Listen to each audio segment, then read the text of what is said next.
His wedding ring glinted as his hands tightened around Beverly's throat. "You really thought you could expose me?" he hissed. The memory card pressing against her skin, her digital insurance policy, now seemed worthless as darkness crept into her vision. Her last thought, no one would ever know the truth about Daniel Dawn. Have you ever wondered how far someone would go to protect their darkest secrets? What happens when the masks we wear are suddenly torn away? If you haven't joined the Guilty Whispers community yet, hit that subscribe button and ring the notification bell to become part of our growing family of true crime enthusiasts. Share your location in the comments below. We love seeing how our stories connect people across the world. Beverly Herron had always dreamed of stability. Growing up in Huntsville, Alabama, her childhood had been anything but stable. Her parents battled addiction throughout her early years, their struggles with substance abuse casting long shadows over what should have been carefree days. The electricity would disappear without warning. Dinner might be nothing more than crackers and peanut butter. The parade of strangers through their small apartment made bedtime a frightening prospect rather than a comfort. By the time Beverly turned 11 years old, the state had seen enough. Her parents lost custody after neighbors reported finding Beverly alone for the third time in a month. But where tragedy could have deepened, Beverly found salvation. Her Aunt Louise and Uncle James welcomed her into their modest home on the other side of town. The contrast couldn't have been more striking. Aunt Louise worked as a nurse at Huntsville Hospital, while Uncle James drove a delivery truck for a local furniture company.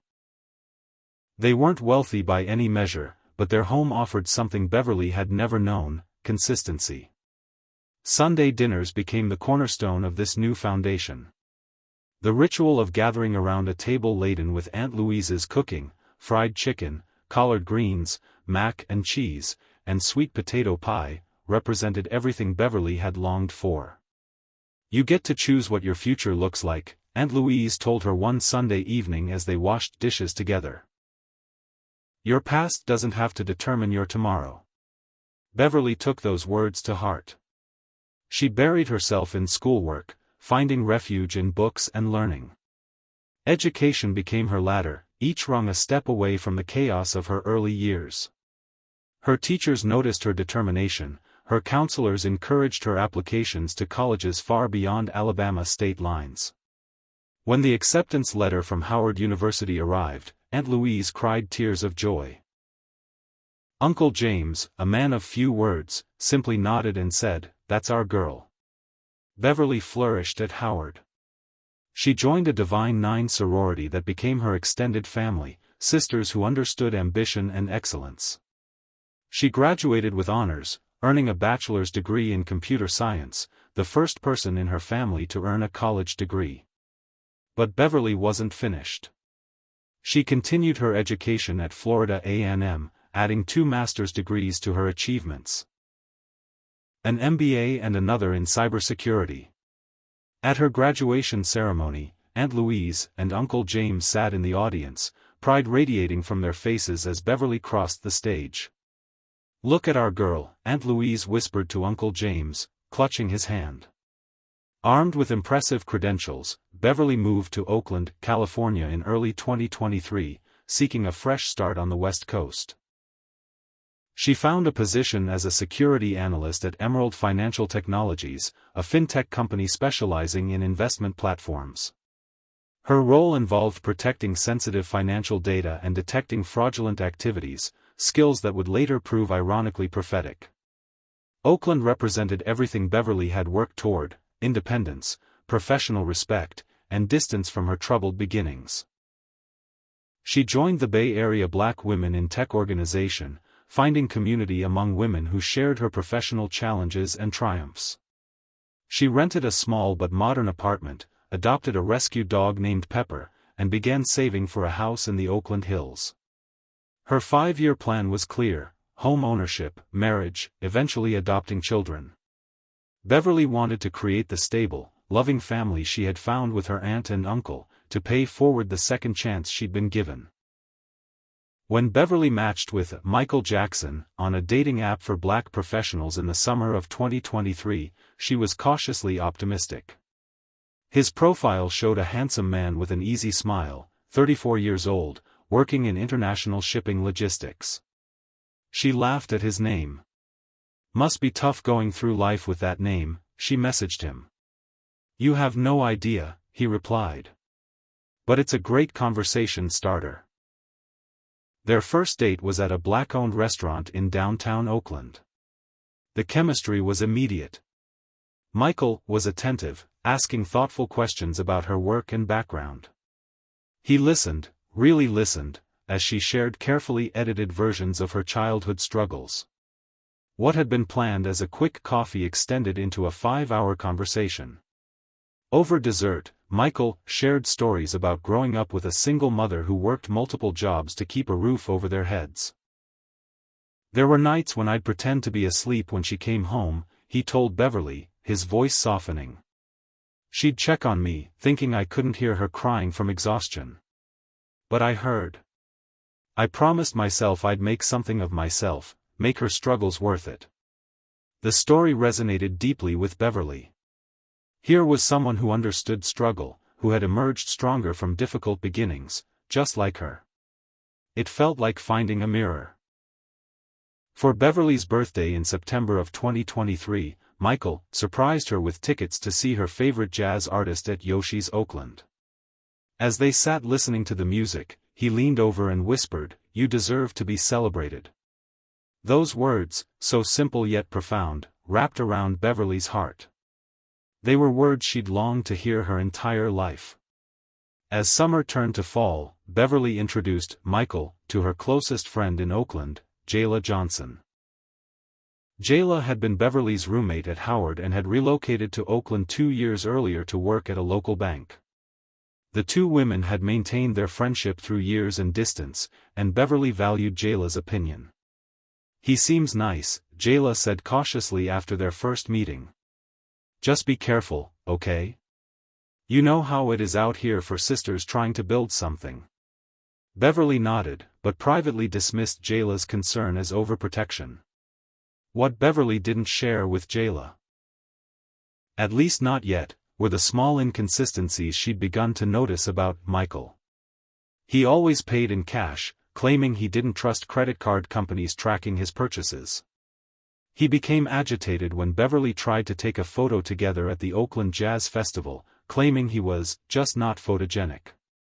He consistently found reasons to avoid meeting her friends or attending her church. Whenever she mentioned her cybersecurity work, he would quickly change the subject. And despite claiming to work in shipping logistics, he seemed to know an unusual amount about high-end investment strategies. Beverly brushed these warning signs aside. After all, everyone had quirks and privacy boundaries. Besides, after years of focusing solely on her education and career, wasn't she entitled to some happiness? Michael represented the final piece of her carefully constructed life plan, a partner to share in the stability she'd created. What Beverly didn't realize was that her background in cybersecurity, the very field she devoted years to mastering, would soon become her most important asset. And Michael Jackson would prove to be the greatest security threat she had ever encountered. By early January of 2024, after 6 months of dating, Beverly's professional instincts began to override her emotional attachments. The inconsistencies in Michael's story were piling up, creating a troubling picture she could no longer dismiss. The triggering incident came during a dinner date in January 2024. Michael excused himself to use the restroom, leaving his phone on the table. A notification flashed across his screen, an alert from a bank Beverly didn't recognize, confirming a $50,000 transfer. The amount struck Beverly as odd. Michael had told her he made around $65,000 annually at his shipping job. How was he transferring nearly a year's salary in one transaction? When he returned, Beverly casually mentioned seeing the notification. Michael tensed momentarily before recovering with a smile. "Just some family business. My mother's estate planning," he explained, quickly pocketing the phone. Later that night, Beverly opened her laptop and created a new encrypted folder labeled simply MJ. She documented what she'd seen with clinical precision: date, time, amount, and bank name. It was probably nothing, she told herself, but her security training had taught her that seemingly minor details often became crucial evidence. Little did she know this small action would be the first step in uncovering a criminal enterprise, and ultimately, would speak for her when she no longer could. The following weekend, Beverly arranged for Jayla to join them for dinner. Throughout the evening, Beverly noticed how Michael steered the conversation whenever Jayla mentioned her work at the bank. "We're investigating this investment scheme targeting professionals in the area," Jayla mentioned over dessert. "People losing thousands to these smooth-talking financial predators." Michael shifted in his seat. "That's why I keep my money in property and cash. Banks aren't as secure as they want you to believe." Jayla raised an eyebrow. "Interesting perspective from someone in shipping logistics. You sound more like a financial advisor." "I read a lot," Michael replied curtly. When the check arrived, Beverly reached for her card, but Michael quickly placed cash on the table. "I've got this," he insisted, his tone leaving no room for discussion. Later that night, Jayla texted Beverly, "Something feels off about him. The way he talked about investment vehicles isn't common knowledge. And did you notice how he tensed up when I mentioned our fraud investigation?" Beverly stared at the message for a long time before responding, "I know. I've noticed things too." The next day, Beverly reached out to her Bay Area Black Women in Tech group, creating a private thread with several trusted members. Without naming Michael, she outlined her concerns about her boyfriend's financial discrepancies. Tasha, a senior security engineer, responded immediately. "Girl, I hate to say this, but it sounds like the pattern. There's been talk about financial predators specifically targeting professional black women in the Bay. They isolate you from friends, create a false identity, then start asking for investment opportunities or business loans. Please be careful." "He's never asked me for money," Beverly defended. "He always pays for our dates." "That's how they build trust," another member replied.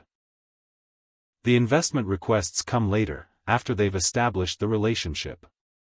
That Sunday, Beverly had her regular video call with Aunt Louise and Uncle James.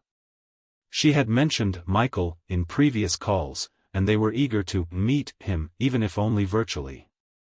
Michael had agreed to join the call, but at the last minute claimed he needed to handle an emergency at work. Beverly connected with her aunt and uncle alone, making excuses for his absence. As they chatted, Beverly noticed a text notification on her phone, a stock alert that looked identical to the notifications she'd occasionally glimpsed on Michael's phone.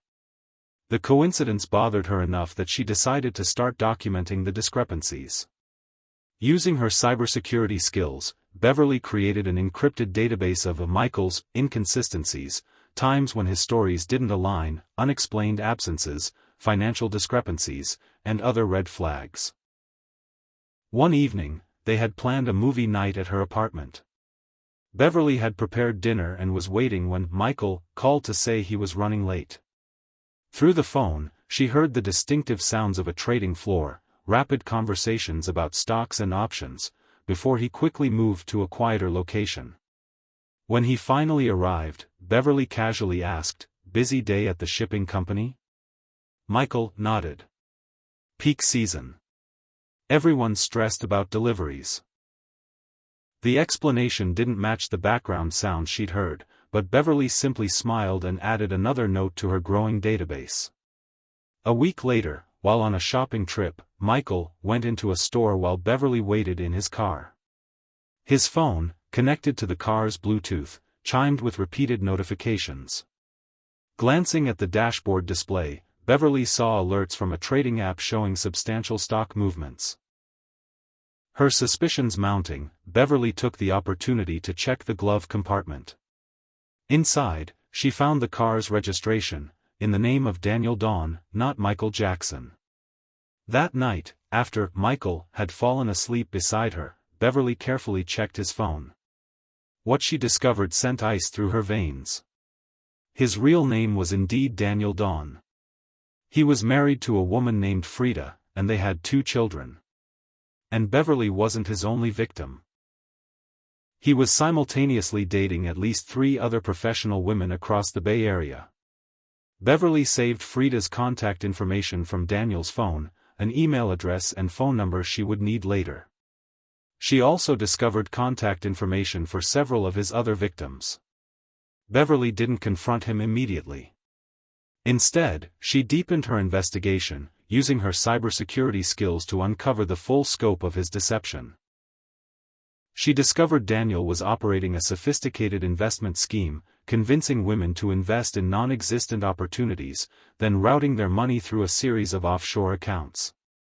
She found messages from previous victims demanding their money back. Some messages contained thinly veiled threats to those who had confronted him. Beverly reached out to one previous victim, who confirmed losing $30,000 to Daniel's scheme. Beverly enlisted Jayla's help to analyze the financial records, confirming what she suspected: Daniel was running a classic Ponzi scheme, using new investments to pay minimal returns to earlier investors while pocketing the majority. "You need to go to the police," Jayla insisted. But Beverly had discovered something else troubling: Daniel had connections in local law enforcement through his wife's family. "I'm worried the evidence might disappear before any action is taken," Beverly explained. "I need to build an airtight case first." Using her expertise, Beverly created a comprehensive evidence file documenting Daniel's activities. She saved it to a memory card that she kept with her at all times. She also established digital safeguards, including what cybersecurity professionals call a dead man's switch, an automated system that would send her evidence to multiple recipients if she failed to check in every 72 hours. After much deliberation, Beverly made 2 decisions. First, she sent an anonymous message to Frida with evidence of Daniel's affairs but not the financial crimes. Second, she decided to confront Daniel directly with evidence of his fraud. "I know it's risky," she told Jayla, "but I need to give him one chance to make this right. To return the money he's stolen." "At least let me come with you," Jayla pleaded. Beverly shook her head. "No, I've set up digital safeguards. If anything happens, everything goes public automatically." As Beverly gathered more evidence, she faced an impossible choice: confront the predator or involve authorities. What would you do if you discovered someone you trusted was living a complete lie? Our community has debated this question extensively. Share your perspective in the comments below. The morning of March 9, 2024, Beverly called her Aunt Louise. She didn't share the full situation but asked for prayers. "Something in your voice doesn't sound right, baby," Aunt Louise said. "Is everything okay?" "It will be," Beverly assured her. "I'm handling something difficult, but I'm being careful." "You pray with me right now," Aunt Louise insisted, and they did, a moment of spiritual connection that would be their last. Beverly dressed carefully that day, wearing the custom necklace her sorority sisters had given her at graduation, a gold chain with a pendant combining their Greek letters. She tucked the memory card containing all her evidence into her bra, an old-school safety measure in case her phone was taken or damaged. When Daniel picked her up, Beverly suggested they go somewhere private to talk. She kept her tone casual, giving no indication of what was to come. "I know the perfect spot," Daniel said, driving toward the Oakland hills. "There's a scenic overlook with a great view of the bay." Beverly, aware of how isolated such locations could be, redirected him. "Actually, could we go to that parking lot near Lake Merritt? I need to be closer to downtown for a meeting afterward." Daniel hesitated but agreed. When they arrived, Beverly was unsettled to find the usually busy parking lot mysteriously empty. Still, it was a public space, visible from nearby buildings. She decided to proceed. "I've been thinking about investments lately," Beverly began, keeping her voice steady. "You seem to know a lot about financial opportunities." Daniel smiled, relaxing into the conversation. "I've picked up some knowledge over the years. Why? Are you looking to invest? Actually, I've been researching some interesting patterns, Beverly said, carefully removing her phone. Would you mind looking at something I've found? She opened a folder labeled Investment Opportunities and handed him the phone. Daniel took it, still smiling, until he saw what was on the screen. The smile vanished as he scrolled through screenshots of his conversations with other women, records of money transfers from victims, and photos of him with his wife and children. "What is this?" he demanded, his voice dangerously low. "I know who you are, Daniel Dawn," Beverly said calmly. "I know about Frida and your children. I know about the other women you're seeing. And I know you've stolen over $250,000 from black women across the Bay Area through your investment scheme." Daniel's face remained composed, a testament to his practiced deception. "This is a misunderstanding. Those are legitimate business transactions." Beverly took her phone back and played one final piece of evidence, a recording of Daniel threatening a previous victim who had demanded her money back. "Either you back off, or things will get very unpleasant for you," his voice said clearly. "Remember, I know where you live, where you work, and where your daughter goes to school." Daniel's eyes darkened as the recording ended. "I've already sent information to Frida about the affairs," Beverly continued. "But I haven't shared the financial crimes yet. That's between you and me right now. What do you want?" Daniel asked, his voice controlled but with an undercurrent of tension. "Return the money to your victims. All of it. I have a list. Once they confirm they've received their money back, I'll delete the evidence of the financial fraud. You can work out the affairs with your wife on your own. And if I don't?" Beverly held up her phone. "Then this all goes to the FBI Financial Crimes Division, the Oakland Police Department, and every news outlet in the Bay Area. Your choice." "You think you're so smart," Daniel said, his voice eerily calm. "Did your research tell you about the others who came before you? The ones who also thought they could threaten me?" Beverly felt a chill but kept her expression neutral as she showed him one final screenshot, a document connecting him to previous women who had discovered his schemes and subsequently gone missing. Daniel's facade cracked. "Let's see you try to expose me," he growled, lunging across the car. Beverly was prepared for resistance but not for the speed and violence of his attack. His hands found her throat with practiced efficiency, thumbs pressing into her windpipe. Her self-defense training kicked in, and she drove her keys toward his face, managing to scrape his cheek. He barely flinched. Instead, his hands pressed harder. Beverly clawed at his arms, her vision beginning to blur. The memory card in her bra, her insurance policy, suddenly felt useless as light began to fade from her eyes. She desperately reached for her phone to activate an emergency signal, but Daniel knocked it from her hand. Beverly's last conscious thought was of Aunt Louise and Uncle James, and how they would receive the news of her death. Then darkness claimed her.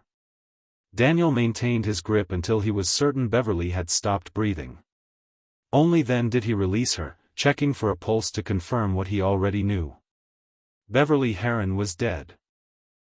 Beverly's body lay still in the passenger seat, the gold pendant of her sorority necklace catching the last rays of sunset.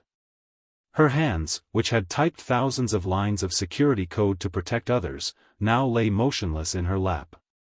In her apartment across town, Pepper waited by the door, ears perking up at every sound in the hallway, still expecting the return of the woman who had rescued him from the shelter. With mechanical efficiency, Daniel searched her body, finding the memory card hidden in her bra. He pocketed it, then removed her sorority necklace, a trophy of sorts. He checked her phone for any emergency messages that might have been sent but found none. Night had fallen, providing cover as Daniel drove to a secluded wooded area deeper in the Oakland hills. He had come prepared, a shovel waited in his trunk, evidence of premeditation that would later be damning in court. He dragged Beverly's body into the trees, digging a shallow grave with practiced movements that suggested this wasn't his first time. He buried Beverly face down, a final indignity meant to strip her of identity and dignity. Covering the grave with leaves and branches, he returned to his car and methodically went through her purse and belongings. In her wallet, tucked behind her driver's license, he found a small note, "System check, 72 hours."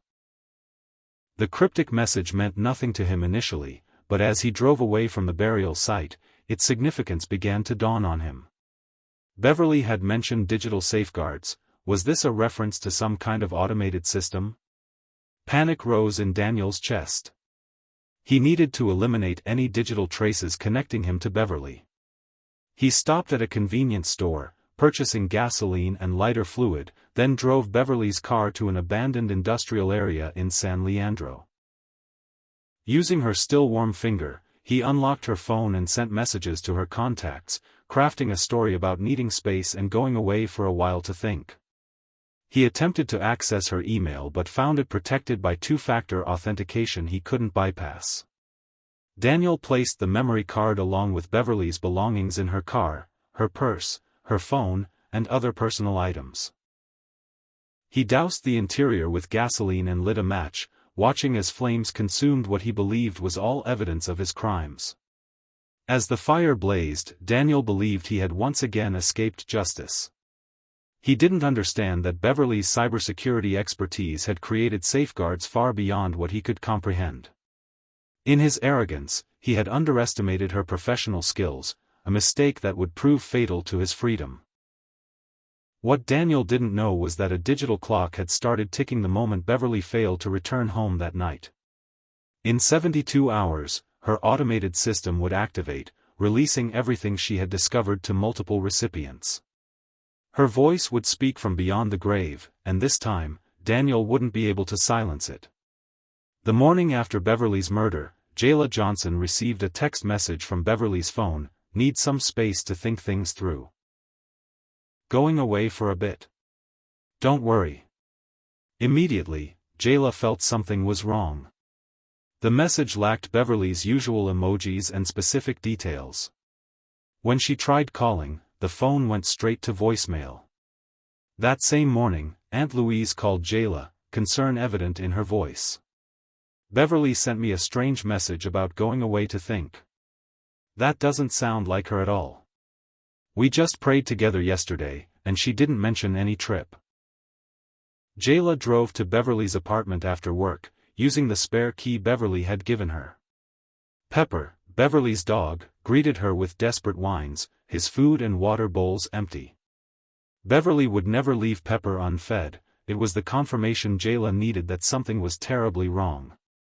On March 12, 3 days after Beverly's disappearance, Jayla and Aunt Louise, joining remotely from Alabama, filed a missing person report with the Oakland Police Department. The officer taking their statement seemed skeptical. "We have messages she sent stating she needed space," the officer explained, showing them the texts from Beverly's phone. "Adults are allowed to take time for themselves. These messages aren't from her," Jayla insisted. "I've known Beverly for years. This isn't how she writes, and she would never leave her dog without care." The case might have remained low priority if not for Detective Kimberly Foster. As one of the few black female detectives in the department, Foster recognized elements in the case that raised red flags for her. "Tell me about her boyfriend," Foster asked Jayla during a follow-up interview. "He calls himself Michael Jackson, but Beverly had concerns about him," Jayla explained, sharing what little she knew about Beverly's suspicions. Detective Foster made notes. "We'll look into it, but without concrete evidence of foul play, there's only so much we can do." What none of them realized was that the concrete evidence was coming, precisely 72 hours after Beverly's last login to her secure system. On March 12, at exactly 9:15 p.m., Beverly's automated system activated. Emails simultaneously arrived in multiple inboxes: Jayla's work email, Detective Foster's department address, the FBI Financial Crimes Division, several local news outlets, and most devastatingly for Daniel, Frida Dawn's personal email. The subject line read, "If you're receiving this, I may be in danger, Beverly Heron. The comprehensive evidence package included Daniel's real identity with photos and personal details, his marriage certificate and family information, financial records showing the elaborate Ponzi scheme, maps of his movements tracked through Beverly's investigative work, names and contact information of other victims, a video message from Beverly explaining her investigation. In the video, recorded days before her confrontation with Daniel, Beverly looked directly into the camera. "If you're seeing this, I haven't logged into my secure system for 72 hours, which means I may be in danger or no longer alive." The information in this package concerns Daniel Dawn, who has been operating under the alias Michael Jackson. She proceeded to methodically outline her investigation and findings, concluding with, "I plan to confront Daniel on March 9th. If something happens to me, he is the person responsible." The investigation shifted into high gear within hours of the emails. Detective Foster immediately obtained search warrants for Daniel's residence and vehicles. Crime scene technicians found traces of Beverly's DNA in Daniel's car, despite his attempts to clean it. Security camera footage from businesses near Lake Merritt showed his car in the parking lot on the day of Beverly's disappearance. The breakthrough came when police located Beverly's burned car in San Leandro. Despite the fire damage, forensic technicians recovered partial evidence, including fragments of the melted memory card that contained duplicate copies of Beverly's evidence. Daniel, meanwhile, had panicked upon learning about the automated email system. He attempted to flee the country, purchasing a last-minute ticket to Belize, a country with no extradition treaty with the United States. Police arrested him at Oakland International Airport as he was boarding his flight. In his luggage, officers found Beverly's sorority necklace, a damning piece of evidence linking him directly to her disappearance. Under the direction of Detective Foster, search teams combed the Oakland hills. On March 15, they made the grim discovery of Beverly's body in a shallow grave. The medical examiner confirmed strangulation as the cause of death, with defensive wounds indicating she had fought for her life. Despite the overwhelming evidence against him, Daniel initially denied all charges. "I don't know what happened to her," he insisted during interrogation. "We had a relationship, but I ended it when I realized she was unstable." His story collapsed when FBI agents connected him to similar schemes in 3 other cities. Using different aliases, Daniel had operated in Atlanta, Chicago, and Houston, always targeting educated black women with good incomes and professional careers. Investigators were now reopening cases of women who had gone missing after potentially discovering his schemes. As news of his arrest spread, other victims came forward. The total amount stolen exceeded $500,000, with Beverly being one of the few who had discovered the full extent of his operations before becoming a victim herself. The trial began 6 months later, with the prosecution building their case on Beverly's own digital evidence. The jury heard Beverly's voice through her video message, a powerful moment that left many in tears as she methodically laid out the case against her killer from beyond the grave. Jayla testified about Beverly's concerns and the inconsistencies in the messages sent after her disappearance. Digital forensics experts explained how Beverly's cybersecurity skills had created the evidence trail that proved essential to solving her murder. Daniel's defense attempted to paint Beverly as a jealous girlfriend who had fabricated evidence after discovering his marriage. This strategy backfired when Frida Dawn took the stand, confirming she had received Beverly's email about the affairs but had been unaware of the financial crimes until police contacted her. "I knew something wasn't right with our finances," Frida testified, unable to look at her husband. "He always had explanations for the money coming in and out of our accounts. I trusted him." The jury deliberated for just 45 minutes before returning a guilty verdict on all counts: first-degree murder, fraud, identity theft, and money laundering. At sentencing, Judge Eleanor Phillips addressed Daniel directly. "Mr. Dawn, you preyed upon women who had worked hard to overcome obstacles and build successful lives. Your actions demonstrate a level of calculation and cruelty that this court finds particularly disturbing. However, it is fitting that Miss Heron's own expertise became the instrument of justice in this case." Daniel received life imprisonment without the possibility of parole, plus an additional 30 years for the financial crimes. The judge also ordered full restitution to all identified victims of his financial scheme, to be paid from his seized assets. On a warm Sunday in April, Beverly Herron was laid to rest in her hometown of Huntsville. The funeral at her childhood church became a celebration of her life and legacy. Her sorority sisters performed their traditional ceremony, leaving a symbolic empty space where Beverly should have stood. In the months following her death, Beverly's impact continued to grow. Howard University established the Beverly Herron Memorial Scholarship for Black women pursuing degrees in cybersecurity. The Bay Area Black Women in Tech organization created a safety protocol named in her honor, designed to protect women from financial predators. Jayla gave several interviews about her friend's legacy. Beverly's own expertise became her voice for justice, she told a reporter. Even after her death, she made sure the truth came to light. The case had broader impacts on dating app security and financial fraud awareness. The FBI credited Beverly's meticulous evidence gathering for helping them identify dozens of other victims across multiple states. Oakland police implemented new training programs based on Beverly's case, specifically focused on identifying financial predators targeting professional women. Detective Foster became an advocate for digital safety, giving presentations at Beverly's former company and other tech firms throughout the Bay Area. Beverly Herron may have lost her life, Foster often said, but her foresight and courage ensured her killer wouldn't claim more victims. In a bittersweet epilogue, Aunt Louise and Uncle James adopted Pepper, bringing him back to Alabama where he became a beloved companion in their home. The story of Beverly Herron serves as both a warning and an inspiration. It reminds us to trust our instincts when something feels wrong, to create safety protocols when investigating suspicious behavior, and to recognize that sometimes the very skills we cultivate professionally may become our most important personal protection. For the Black professional women who saw themselves in Beverly's story, ambitious, accomplished women seeking connection while building their dreams, her case resonated deeply. It sparked conversations about safety in dating, financial literacy, and the importance of community networks as security systems. Beverly's thoroughness and foresight brought her killer to justice even after her death.